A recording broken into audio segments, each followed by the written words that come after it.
네, 정부가 요즘 가계부채를 잡겠다며 은행들에게 신용대출을 줄이라고 권고하고 있는데 정작 금융 취약계층이라고 할 수 있는 저신용자들만 대출이 많게는 30%씩 줄어든 걸로 저희 한국경제TV 취재 결과 드러났습니다. 이 사안을 단독 취재한 문성필 기자 나와 있습니다. 문 기자, 네. 요즘 영끌이다 비투다 해서 정말 신용대출이 많이 늘긴 했어요. 네, 그렇습니다. 사실 정부가 집값을 잡겠다며 주택담보대출에 빗장을 걸고 여기에 코로나19로 인한 경기 침체를 견디기 위해서 개인이 은행 빚을 내면서 가계 신용대출이 크게 늘었습니다. 예. 윤관석 더불어민주당 의원실을 통해서 금융감독원으로부터 확보한 가계 순수 신용대출 자료를 한번 살펴보겠습니다. 표로 보시겠습니다. 예. 먼저 실제 5대 시중은행의 지난해 가계 신용대출 잔액입니다.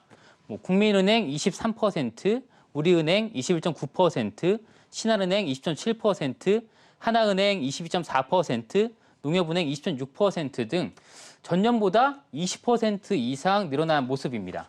네, 그래서 정부가 이제 고신용자들을 중심으로 신용대출을 좀 줄여라 이렇게 권고를 한 걸로 알고 있는데 그런데 전혀 다른 결과가 나왔다고요?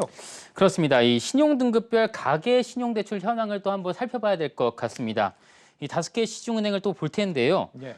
이 7등급 이하 일반적으로 저신용자라고 합니다. 7등급 이하 가계 신용대출 잔액을 보면요. 국민은행이 23%, 우리은행이 21.9%, 신한은행이 20.7%, 하나은행이 22.4%, 농협은행이 20.6% 등 최대 30% 가까이 줄어든 곳이 있습니다.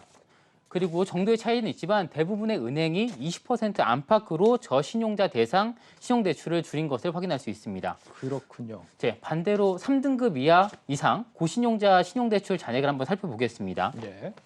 국민은행이 20.7%, 우리은행이 27.5%, 신한은행이 26.2%, 하나가 28%, 농협은행이 26.2% 늘어난 모습을 확인할 수 있습니다.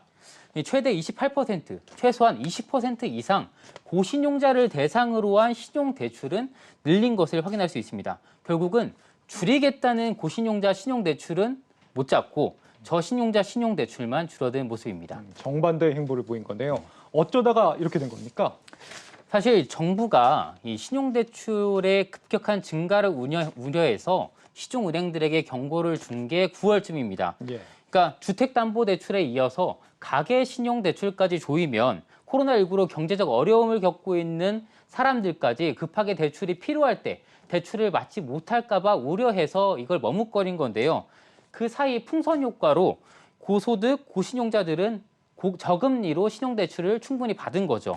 뒤늦게 고소득, 고신용자의 신용대출 규제하고 가계 신용대출 총량을 규제하겠다라는 관리에 들어갔지만 은행은 사실 코로나19로 시장 불확실성이 높아진 상황에서 대출 회수 불가 등 위험 상황에 대비를 할 수밖에 없고 신용대출 실적도 올려야 하니까 저신용자보다는 안전하다고 판단되는 고신용자, 고소득자의 신용대출을 늘린 것으로 보입니다.